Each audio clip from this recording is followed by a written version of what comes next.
या तो election commission को घेरने का या उन्हें रिप्रेजेंटेशन देने का, वहां तक डेलीगेशन ले जाने का, और भिन्न भिन्न प्रदेशों में, सभी प्रदेशों में जो इलेक्शन ऑफिसर्स हैं उनका वो 30 तारीख किसी कारण से हम चेंज कर उसे 29 जनवरी हम लोग कर रहे हैं, तो 30 की बजाय 29 जनवरी को होगा। और अब मैं मिलाना चाहता हूं हमारे बड़े संघर्षशील साथी आदरणीय सुप्रीम कोर्ट के सीनियर एडवोकेट श्री महमूद पराचा जी को। प्लीज आइए महमूद पराचा जी। कपिल साहब इनका अनाउंस करें, इनका डिवाइस गिर गया इसका माइक का, किसी को मिलेगा तो मुझे। साथियों, हमारे एक साथी हैं एआर न्यूज वाले, इनका डिवाइस कहीं गिर गया है, इनका डिवाइस गिर गया है। अगर किसी साथी को मिल जाए तो प्लीज हमारे साथी हमें दीजिए। हाँ, इसी में चलेगा, कहीं और नहीं। Thank you. मेहनत पर चलाए।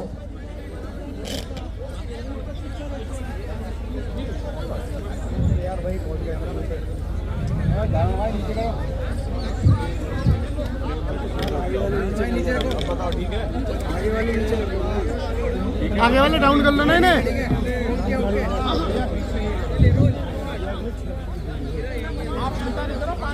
दिमाग नहीं ना। सभी साथियों को जय भीम,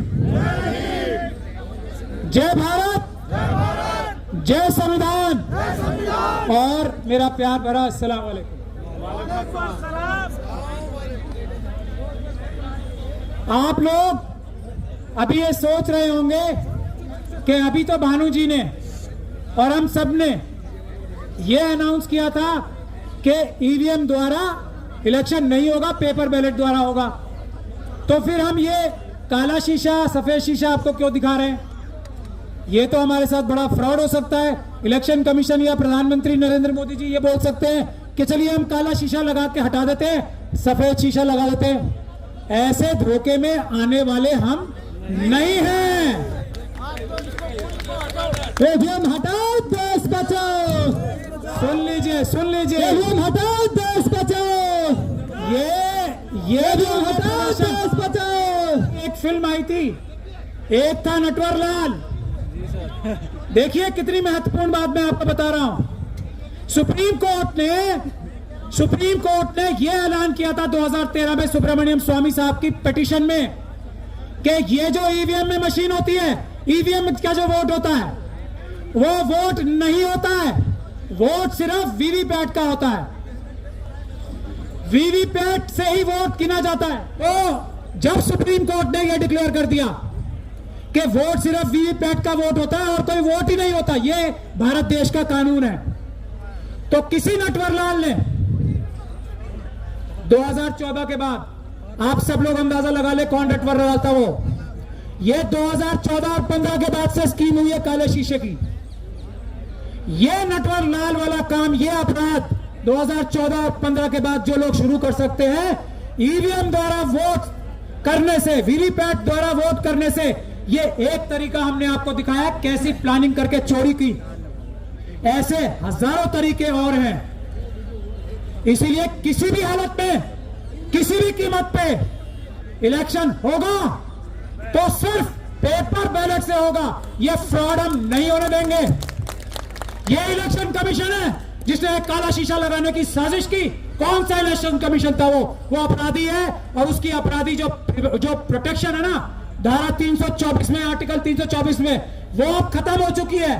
तैयार हो जाए वो इलेक्शन कमिश्नर जिन्होंने ये काला शीशा लगाया था फ्रॉड करने के लिए, वो तैयार हो जाए, उनके खिलाफ मुकदमा दर्ज कराया जाएगा। पहले अभी आप देख लीजिए, ऐसे हम बेवकूफ नहीं हैं। एक हम बचपन से नारा लगाते आए हर इलेक्शन में, मोहर लगेगी किसी भी जगह, वो नाम नहीं लेना है, मोहर लगेगी की जगह बटन दबाओ।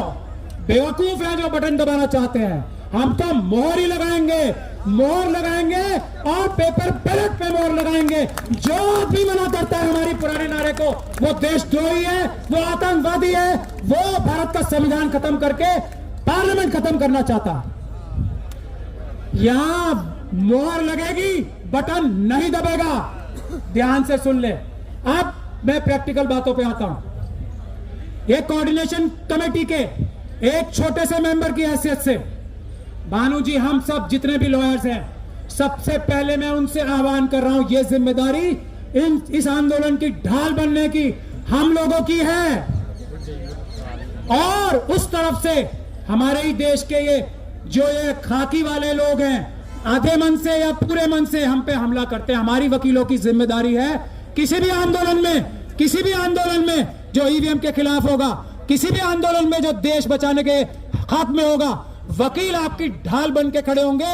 और ये पुलिस तंत्र जो चल रहा है वो हम नहीं होने देंगे, किसी हालत में नहीं। तो बिल्कुल निडर होकर बाहर आओ, पुलिस से मत डरो, पुलिस आपकी नौकर है। कल जिस तरीके से हमारा अपहरण किया गया था, हम लोगों ने सिर्फ एक बार माफ किया है। पुलिस वाले ध्यान से सुन ले ये बात, एक बार माफ किया है, वो भी भानु जी के कहने से, और डीसी कपिल साहब ने सबसे मनवाया। मैं इन लोगों से नाराज हूं, लड़ भी रहा हूं इनसे, लेकिन ये बड़े हृदय के लोग हैं और मैं इनकी इतनी इज्जत करता हूं कि मैं इनके आगे सिर झुकाने पे मजबूर हूं। एक ही बार पुलिस वाले सुन ले, कल जो हमारा अपहरण किया था ना, एफआईआर में दर्ज करा था मैंने, जामा मस्जिद वाली एफआईआर करानी है, जैसे मुझे अबडक्ट किया था ना। तो ध्यान से सुन ले, नौकरों का काम है संविधान के हिसाब से काम करना। ये जो आपने बैरियर लगा रखे हैं ना, भानु जी ने जब ये गारंटी दे दी, ये किस लिए बैरियर लगाए यहां पे, अगली बार से बैरियर ना मिले हमें।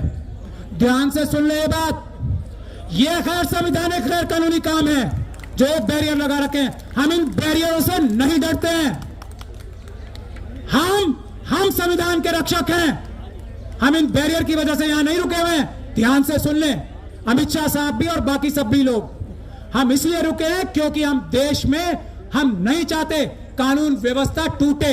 इसका यह मतलब नहीं है नौकर हमारे सर पर चढ़ के नाचेंगे। हम देश के मालिक हैं, देश की जनता है, पुलिस को हमारी रक्षा करनी है, हमारा अपहरण नहीं करना है, हम पे डंडे नहीं चलाने हैं, तब जब तक हम संविधान के रास्ते पे चल के पीसफुल प्रोटेस्ट कर रहे हैं। पहली चीज मैं ये बता रहा हूं, और ये सबसे बड़ी जरूरत है इस आंदोलन को आगे ले जाने की। हम वकील लोग जिम्मेदारी लेते हैं कि पुलिस आपको तंग नहीं करेगी। पूरे देश में आंदोलन करने के लिए हम जिम्मेदारी लेते हैं। दूसरी बात, जो भी आंदोलन हो रहे हैं, ट्रांसपोर्टर्स का आंदोलन, और डीसी कपिल साहब ने अभी 8 मिनट बाकी है। आज के लिए ये कानूनी व्यवस्था गलत है, सिर्फ आज के लिए, वरना हम आपसे बैठ के डिबेट कर सकते हैं। डीसीपी साहब, आप हमें कानून में व्यवस्था नहीं दिखा सकते 5 बजे खत्म करने की, लेकिन हम इज्जत करते हैं भानु जी की, हम इज्जत करते हैं देश के संविधान की। आज हमने अपना जबान दे रखा है, मैं 1 मिनट में अपनी बात खत्म करूंगा। यह आंदोलन चलेगा, पेपर बैलेट के लिए चलेगा। दूसरी बात, एक 22 जनवरी की बात मैं कह के अपनी बात खत्म कर रहा हूं आधे मिनट में। 22 जनवरी को बहुत बड़ा आह्वान हुआ है, सभी लोग अपने धार्मिक स्थलों पे जाएंगे। इस धार्मिक स्थलों पे जाने के वक्त हम लोग सब ऊपर वाले से यह प्रार्थना करें, जिसको जो भी मानता है, कि हम लोग ईवीएम हटा के पेपर बैलेट से बैलेट से हम इलेक्शन कराएं। ऐसी सद्बुद्धि हमारे ईमानदार प्रधानमंत्री के मन में, ऐसी सद्बुद्धि हमारे इलेक्शन कमीशन के मन में डाले, ऐसी सद्बुद्धि हमारे सुप्रीम कोर्ट के जजेस के मन में डाले। ये हम चाहते हैं कि हर एक व्यक्ति 22 जनवरी को ये अपने अपने आराध्य, अपने अपने रिस्पेक्टेड, जिसको भी वो ऊपर वाला मानता है, ये प्रार्थना भी करे। और जो लोग इस प्रार्थना को नहीं सुनते, उनको इस दुनिया में भी और आने वाली दुनिया में भी सजा दे ऊपर वाला, ऐसी हम गुजारिश और रिक्वेस्ट करते हैं सब लोग ये प्रार्थना करें। बहुत बहुत धन्यवाद। कहने को बहुत कुछ है, बाद में कभी कहेंगे, अभी तो ये शुरुआत है, आगे और लड़ाई है। मैं भानु जी को ये देता हूं मंच, क्योंकि हमें 5 बजे खत्म करना है और अब 4-5 मिनट ही बचे। बहुत बहुत शुक्रिया। बस एक साथी हमारे रह गए हैं, भाई तेज सिंह जी कहाँ हैं? तेज सिंह जी अगर हैं तो प्लीज आ जाएं। क्या चले तो नहीं गए? भाई तेज सिंह जी, अंबेडकर समाज पार्टी कहां पर हैं? 2 मिनट।